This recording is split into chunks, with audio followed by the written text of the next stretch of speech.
Hi there. I hope everybody's fine there. I'm Wesley Ellul. I'm Wesley Ellul from Quizando. Well, first of all, Martin, thank you very much for having me here at the Ice Factor.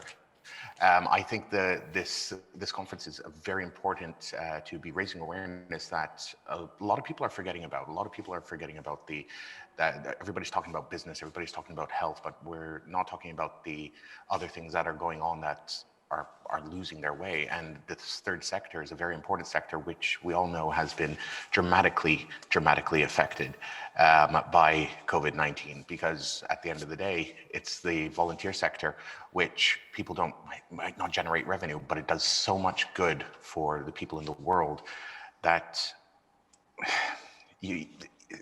sometimes we get lost in a pandemic and think of the thing shorthand.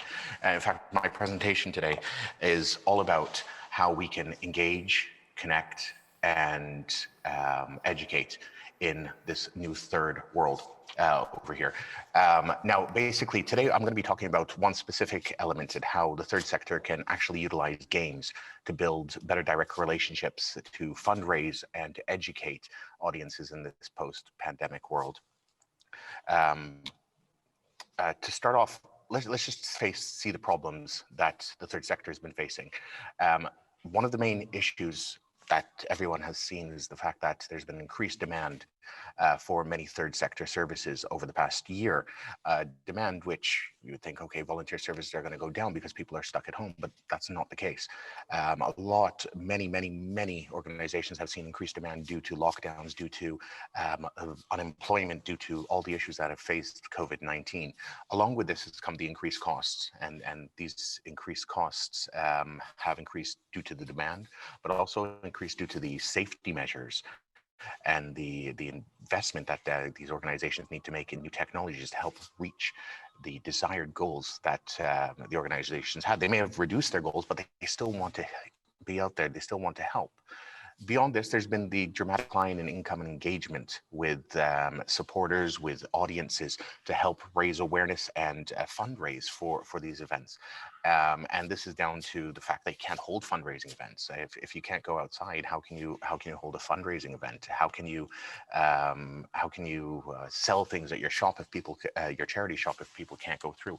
And this is something that's been a lot of people have been struggling with around the world.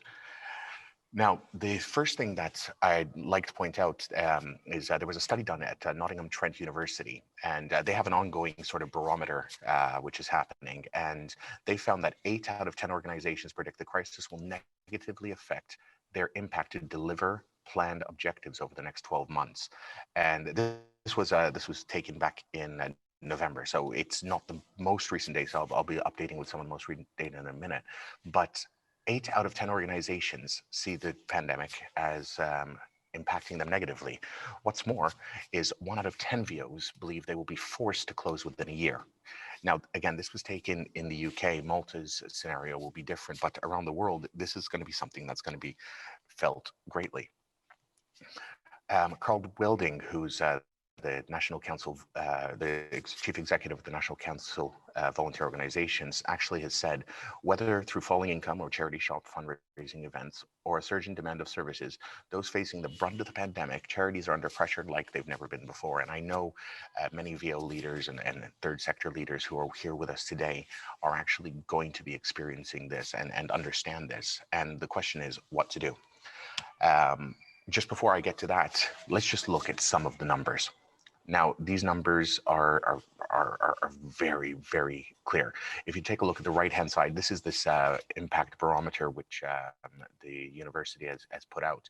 They have 7% are very likely that they will no longer be operating in the next year, with some not sure either way. And some feel it's quite unlikely, or some just don't know. But I'm sure there's many Maltese organizations feeling the same way. How are you going to raise funds? How are you going to get to the point where you can actually increase?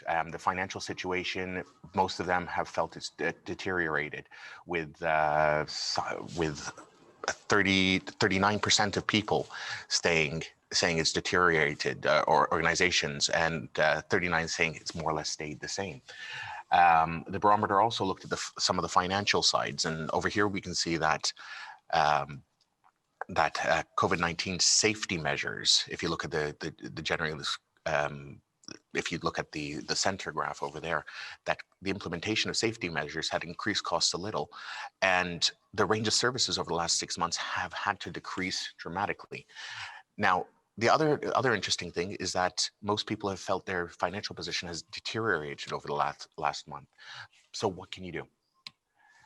What is their solutions to engage, to educate, to connect, both with those people who are requiring this service, but also with audiences out there to help and support and to volunteer?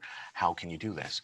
Well, again, if you take a look at what most people have done, most people have tried to use just basic social media campaigns, do mini fundraisers on platforms, sort of just to give. But what a lot of people have sort of overlooked is that there's an entire sector out there of engaged users who can be ready to help. And these are people who actually play games. In fact, a number of organizations have looked towards this around the world and look towards games as a method through which to connect. Now, there's multiple methods that people have gone through this, and today I'm going to be highlighting two of these, and the two most important ones, which I've seen in the space, have to do with actually online digital gaming and streaming, as well as engaging audiences through games. The first sector is basically what I call gaming for good. Gaming for good is basically using these streaming platforms like Twitch, like YouTube, like Facebook Gaming, where you actually pair your organization with gamers.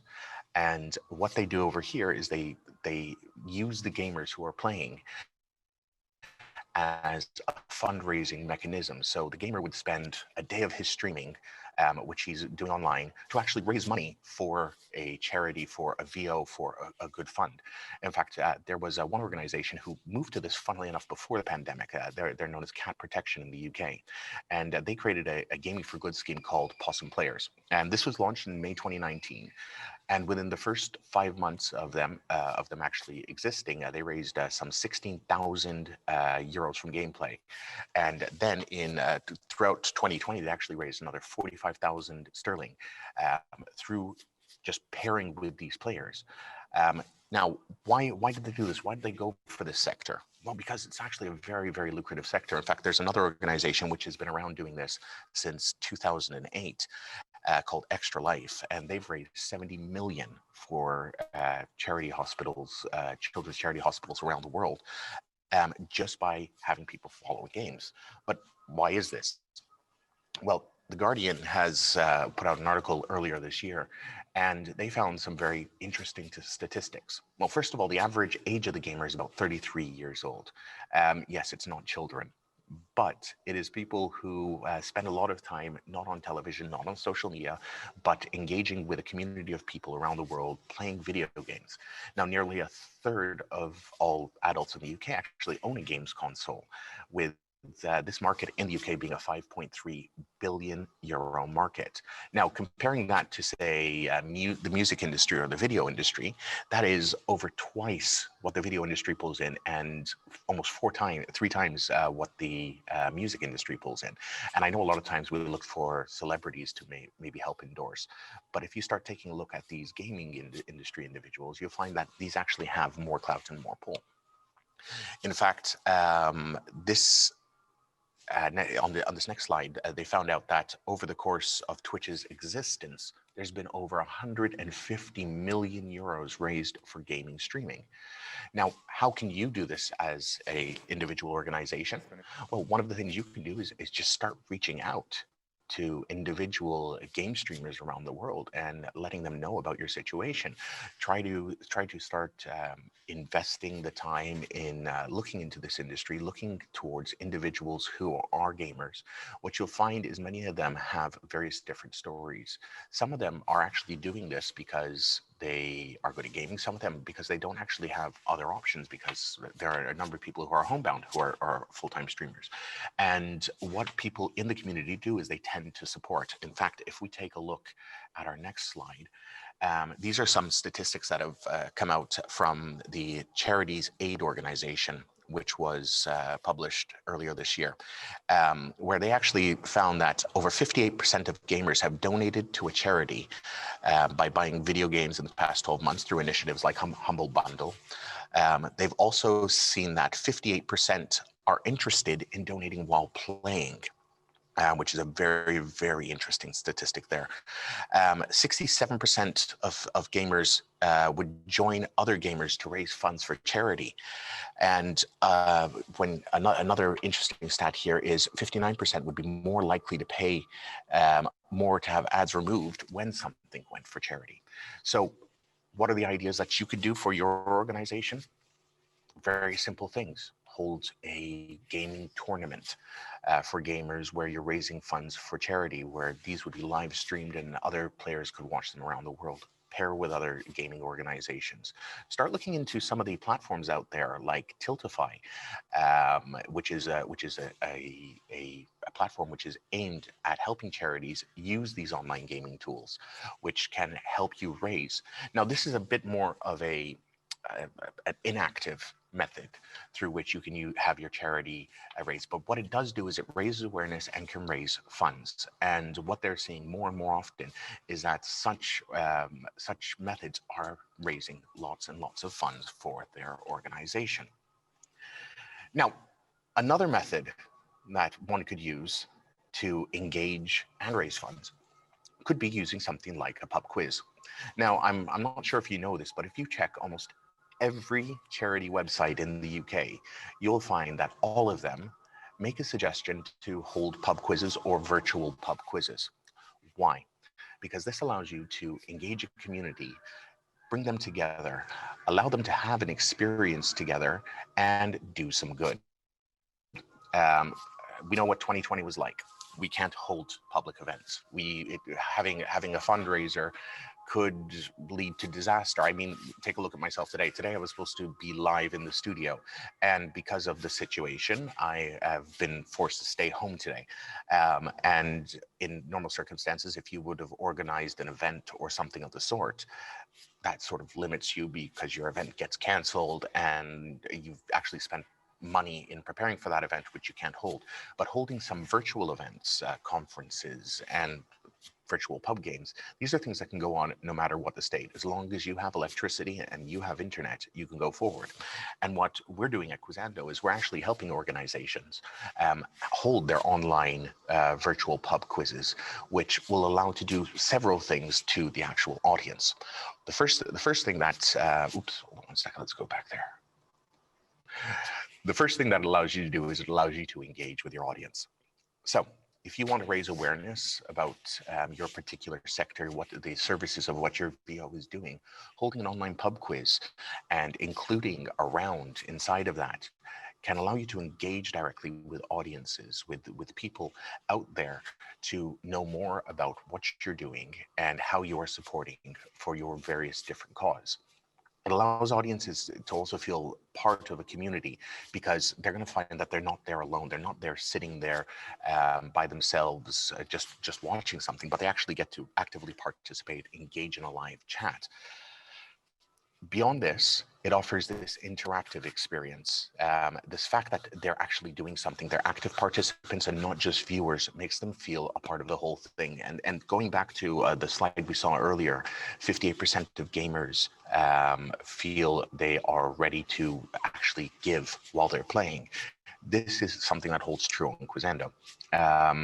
It also incentivizes fundraising because what you can do here is you can pair up with different businesses to offer prizes. For example, who they would donate their service as a prize, and you can then give these out to the people who are playing the quiz. So you're incentivizing the giving that they would do in their quiz because then they would go in for the challenge. The next bit that happens is you would educate. As mentioned before, your cause can have a chance to bring awareness to the people who are playing. Now you can hold these as free quizzes, so you can allow anybody to play free of charge and just use this as an educational platform to raise awareness while also creating deeper convictions, which would then end up leading to more help. In fact, if you take a look at the charity lead funnel life cycle stage, there's various different stages. When we take a look at these funnels, you see that the first stage is awareness. So creating awareness of the activities that your NGO is doing. This is followed by the interest. So they get interested and learn a little bit more. They consider, they make their initial commitment and loyal commitment. Using something like an online virtual quiz can actually create a lot of awareness and can take them further down this funnel stage, because once they hear about this, they can get interest, get engaged, start considering, and throughout that quiz, you can be laying in educational steps to allow them to know why they should be helping and commit and help even further. This also, by the way, can be used in other spaces. It can also be used to help out. But we found that beyond actually fundraising, these events can actually substantially increase the size of your database, which can lead to larger commitments. In fact, one of the things that we do at Quizando is when you actually hold a quiz, which is for charity, we actually give you the contact details of the people who are actually playing. This can then go into your communication cycle.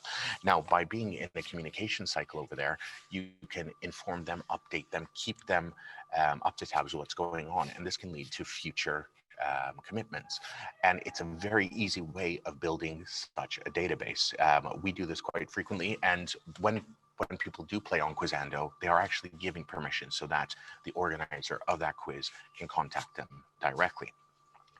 Before I sort of close out this segment, and this, by the way, it's not just virtual quiz games. You can create all sorts of different online games and activities where people are engaging to help your organization. You can use this for even team building activities. Most recently, we were working with the Malta Hospice to create a sense of team building between their organization, because this year they felt very disconnected. Obviously, they've been working from home and trying to offer services as much as they can, but we use the online quiz platform for them to help have their staff engage, have some time together, have some fun, and build that team up once again. So there's various different ways that games can come into your organization and help improve the actual organization, both from a financial point of view, from an educational point of view, and also from a team point of view. And all of these together will help you guys step forward into the new part of the third wave. Before I close, I just want to leave you with a couple of quotes which I found from some of the biggest online social engagement people around. One of the first person said, "You cannot buy engagement; you can build it. You have to build engagement," and this comes through creating several tasks. Just posting messages at people will become nothing more than an advert. Using something like a game will allow you to build that engagement that you need to get to your audience. This was Tara Nicole Nelson. Maya Angelou, who is the poet, once said, "I've learned that people will forget what you said, people will forget what you did, but people will never forget how you made them feel." And if you can engage with audiences through games where they feel that excitement of winning or feel being part of a community, that will be something that will last with them for a long time. Brian Clark, another social media expert, said these days people want to learn before they buy, be educated instead of pitched. Using these games is another way of actually helping them go forward onto the next wave, and letting them know more about what you're doing, what your cause is, and getting them to the next stage. And finally, I'd just like to say thank you. Being part of the third sector, you're doing a very important job. What you now need to do is not lose hope. These games are just one way that you can innovate. In my various different industries in which I've worked in, we've had a very, very, very interesting 2020, like I'm sure all of you had. One sector which I worked in, which Martin mentioned earlier, is the theater scene. I'm the director and producer of the Comedy Nights, and 2020 looked like the biggest struggle ever. But what we did is we got our heads together, and we as an organization said, we want to bring laughter to people. We want to make people smile this year. And what we did is we innovated. we tried to find new ways of connecting to our audience. Earlier in the year, we ran a daily podcast, which was running to help people through lockdown, or daily live video podcast, which was running through lockdown. Later on in the year, we managed to actually do a live show, which was all about the new normal, to at least look at the light side of what's happened during the pandemic. Luckily, at Christmas, we managed to reach over 2,000 homes who actually joined us in our live stream event, our live stream Christmas show, which we normally hold in the theater. Was it the same? No. But the idea is adapting, is going forward, being brave, being bold, getting ready to learn and make mistakes. Because as Mark said earlier in the presentation, this is a new normal. This is something that I think will change us forever. It's never going to go back to how it was. So I think now the point is to adapt, evolve, go forward, and collaborate with various different organizations to see how we can make this new future. Thank you very much. Wesley, thank you for that presentation. I was really interested. One thing that jumped out from the massive information that you kindly shared with us there is this statistic of 58% of gamers surveyed said that they would be open to donating while they're playing. How do you think that NGO leaders could actually move forward, evolve the way they present themselves to users online, and so they could better understand those potential givers? Because quite likely this is going to be a new audience for most NGO leaders. Oh yes, it's a completely new audience. A lot of people, we tend to sort of focus on the people who are, how should I put it, who are traditionally give. We tend to focus on older people. We tend to use traditional means. And I'm going to go back to that cat charity who created Possum Players. What they saw is a sort of Gen Z audience over there. They saw an audience who is essentially untapped. And the thing is, they look at donations in a very different way. We tend to look at donations at trying to come in at 10, 15, 20 euros, trying to get the higher volumes. But when you get an engaged player, someone who is watching a streamer and who is engaged in following everything you can do. I can give an example of my daughter. She loves this girl known as Karina. She's a 12-year-old girl who's a streamer online, and she's following everything she does. Every day I get to know what's happened on the latest episode of Sis versus Bro and how she's playing Minecraft. The thing is, these people have the active attention of an audience who not only likes to play these games, but is actually watching these people to learn and wants to be like them. And connecting yourself with these sort of influential people makes it brings you a step forward. I know it's an ask, because you'll say, okay, but do people actually watch these things? And what you'll start seeing is that the audience is absolutely massive. Consider this. Remember, we said 1/3 of adults own a video game system.